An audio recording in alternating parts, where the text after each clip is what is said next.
एसलीपीएस wellness private limited company direct selling के माध्यम से लोगों के घर घर जाकर लोगों को समझा समझाकर ये प्रोडक्ट सेल करते हैं।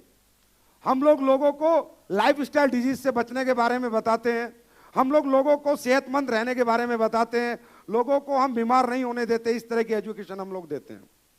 तो सवाल ये है कि क्या आप लोगों ने ये सही प्लेटफॉर्म चुना? क्या आप लोगों को फिर कोई धोखा तो नहीं हुआ? क्या 19 साल से नेटवर्क मार्केटिंग में जो लोग काम कर रहे थे या जो कंपनियां काम कर रही थी, जहां लोग लूटे थे, धोखा खाया था, हिंदुस्तान की आम जनता लूटी थी, क्या यहां तो ऐसा महसूस नहीं कर रहे? आप लोग कर रहे हैं क्या? दोस्तों, यही था हमारा सपना, यही था हमारा सपना। डायरेक्ट सेलिंग इंडस्ट्री एक बड़ी खूबसूरत इंडस्ट्री है। इस इंडस्ट्री में एक अनपढ़ आदमी, एक पढ़ा लिखा आदमी, 10वीं पास, 5वीं पास, 8वीं पास, हाउसवाइफ, आम आदमी, बड़ा आदमी, गरीब आदमी, किसान, कोई भी अपने सपने पूरे कर सकता है। कोई भी आदमी इस इंडस्ट्री में अपनी जिंदगी बदल सकता है। जो वो अपनी आम जिंदगी से हासिल नहीं कर सकता, इस इंडस्ट्री में 5,000 रुपया, 9,000 रुपये लगाकर अच्छा प्रोडक्ट खरीदकर उसे यूज कर उसे प्रमोट कर करोड़ों अरबों रुपए कमा सकता है। यह एक ऐसा रास्ता है। तो आप लोग जानना चाहेंगे, इसमें कुछ लोग नए आएंगे, ये आखिर एसलीपीएस है क्या? ये एसलीपीएस वेलनेस प्राइवेट लिमिटेड की स्थापना क्यों हुई, किस लिए हुई? क्या यह कंपनी भी किसी प्रतिस्पर्धा में है? क्या किसी कंपटीशन में है? क्या ये सिर्फ नोट बनाने के लिए आई? क्या पैसा बनाने के लिए आई या मुनाफा कमाने के लिए आई? आखिर ये आई क्यों? दोस्तों, एसलीपीएस वेलनेस प्राइवेट लिमिटेड कुछ भी नहीं है। यह उन लोगों के लिए जवाब है जो 19 साल से इस इंडस्ट्री को के माध्यम से एक आम जनता को और गरीब जनता को नोच नोच के खा रहे थे। उनके लिए सिर्फ जवाब है एसलीपीएस वेलनेस।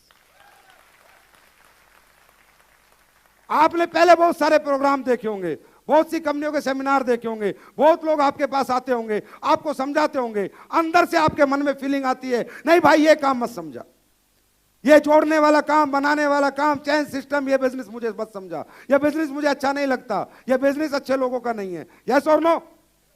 ऐसी फीलिंग क्यों आती है? ऐसा समाज के साथ ऐसा क्या हुआ है? तो दोस्तों, समाज के साथ जो धोखा हुआ है, समाज के साथ इस बिजनेस की आड़ में 2 कोला इतने पैसे मिलेंगे, फरारी मिलेगी, बीएमडब्ल्यू मिलेगा, ये गाड़ी मिलेगी, इन बातों के जाल में उलझा के जो 19 साल से हिंदुस्तान में कंपनियां काम कर रही हैं, लोगों को वो चीजें बेच रही हैं जो बेचारों के काम की नहीं है, जो उनकी जरूरत की नहीं है, जो उनके घर में किसी काम नहीं आएंगी, सिर्फ एक लालच देके। तो दोस्तों, डायरेक्ट सेलिंग इंडस्ट्री ये एक ऐसा रास्ता किसी समझदार आदमी ने, किसी बहुत ही खूबसूरत दिमाग के आदमी ने एक आम जनता के लिए बनाया था। यह कोई बनाने का, जोड़ने का बिजनेस नहीं है, यह प्रोडक्ट को जल्दी से जल्दी लोगों के गांव-गांव तक, घर घर पहुंचाने का एक बिजनेस है। पहले दुनिया में जो चीजें बेची जाती थी, उन्हें बेचने का एक ही तरीका था, एक आदमी फैक्ट्री खोलता था, फिर अपना शोरूम बनाता था, फिर वहां से माल बेचता था। यस और नो? यस और नो? तो उस तरीके को मुश्किल तरीका कहा गया है कि यार एक आदमी एक ही एरिया में माल बेच पा रहा है, पूरी दुनिया में उसका माल नहीं जा पा रहा। तो किसी दूसरे आदमी ने एक तरीका बनाया, फ्रेंचाइजी कॉन्सेप्ट।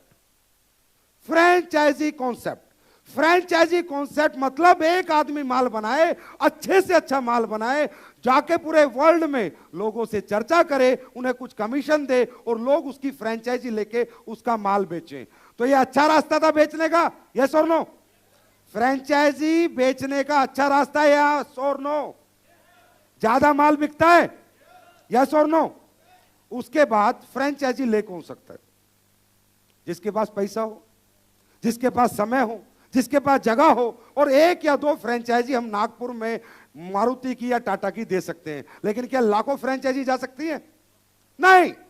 फिर उस बंदे, एक समझदार आदमी के दिमाग में एक आइडिया आया कि यार अगर एक काम हो जाए कि आम जनता के माध्यम से प्रोडक्ट बिकने लग जाए और आम जनता को अपॉर्चुनिटी मिल जाए पैसे कमाने की, आम जनता भी अपने सपने पूरे कर सके, तो क्यों ना लोगों के नेटवर्क का इस्तेमाल करके चीजों को बेचा जाए। इसे कहते हैं डायरेक्ट सेलिंग। इससे क्या होगा? हर गांव में अनपढ़ आदमी, पढ़ा लिखा आदमी भी इस प्रोडक्ट को लेगा और घर घर जाके बेचेगा। हर बेरोजगार बच्चा भी बेचेगा। हर आदमी इस धंधे को करके बड़ा आदमी बन सकता है। लेकिन क्या बेचना है? प्रोडक्ट। क्या बोला था उसने?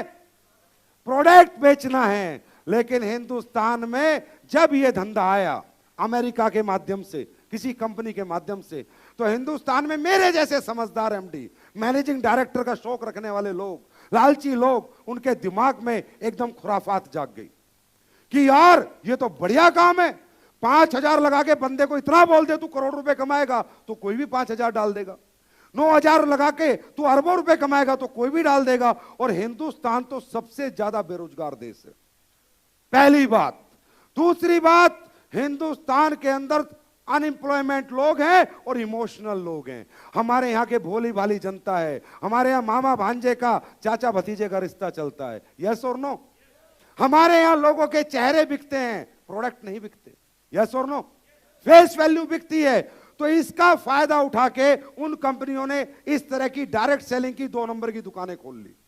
और 2 नंबर की दुकानें खोल के उन्होंने क्या किया कि उसने बेचारे ने तो बनाया था अच्छे से अच्छा, ब्रांडेड से ब्रांडेड प्रोडक्ट बेचने का, लोगों को एक माध्यम बनाया था। और ये 19 साल से प्रोडक्ट की कॉस्ट बचा ली इन्होंने, प्रोडक्ट का मुनाफा जेब में रख लिया और सिर्फ रास्ता ही रास्ता बेच दिया और पूरी दुनिया को लूट के खा गए। ये एक सच है। सूट लें, साड़ी, चश्मे, पेंडेंट, ब्रेसलेट, ये पता नहीं क्या क्या चीजें इस इंडस्ट्री के माध्यम से बेची गई। इससे क्या हुआ? समाज लूट गया। अब जब समाज लूट गया तो समाज के अंदर एक फीलिंग आ गई कि ये काम गलत है। यस और नो? एक गांव में हमने 100 लोगों को प्रोडक्ट बेचा, 95 लोग बेचारे यूजर बने, उन्होंने आगे प्रमोट नहीं करा, प्रोडक्ट किसी काम का नहीं आया, तो गांव का एक बड़ा तबका इस बिजनेस के खिलाफ हो गया। यस और नो? क्या मैं सही कह रहा हूं? ऐसा ही हुआ। क्यों? क्योंकि जो ये बना था, जिस काम के लिए बना था, जिस सोच के साथ बना था कि अच्छे प्रोडक्ट को बेचने का एक अच्छा तरीका, लोगों ने सिर्फ तरीका बेचा, प्रोडक्ट का सारा पैसा बचा लिया। यह हुआ है हमारे इंडिया में पिछले 19 साल से। तो इन कंपनियों के बारे में मैं हमेशा बात करता हूं। इस तरह की कंपनियों में बड़े मोटिवेशन होते हैं, बड़ी मीठी मीठी बातें होती हैं, बड़ी लॉलीपॉप बातें होती हैं और लोगों को बड़ा अट्रैक्ट किया जाता है। यहां तक कहा जाता है तेरा क्या जाएगा, 8,000 लगा दे, अगर चले भी गए तो क्या बिगड़ गया। यस और नो? सही है। तो इन कंपनियों को मैं हमेशा बोलता हूं, ये वो चीजें बेचती हैं, अरे मुझे काहे के सूट की जरूरत है, काहे की साड़ी की जरूरत है, किस चश्मे की जरूरत है, क्या पेंडेंट की जरूरत है, मैं गरीब आदमी, मुझे पहले रोटी की जरूरत है। है ना? तो इन कंपनियों के बारे में क्योंकि मैं जब तक आपको समझा नहीं सकता कि एसलीपीएस क्या है, जब तक आप इस बात को ना समझ जाएं, जब तक मैं अपना विजन, अपना मिशन आपको हम कुछ नहीं बता सकते।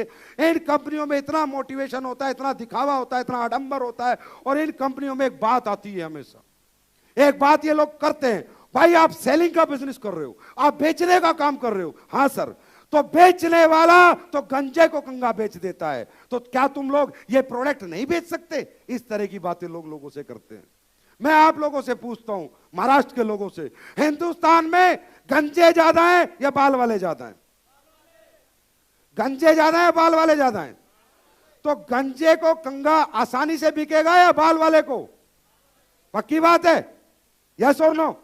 तो ये जो समाज कहता है मैं लुट गया, मैं धोखा हो गया जी, मैं कैसे करूं, मैं इस कंपनी में नहीं आऊंगा, ये वो इसलिए कहता है क्योंकि वो कभी ना कभी कोई उन्हें गंजा समझ के कंगा बेच के चला गया। अंडरस्टैंड? तो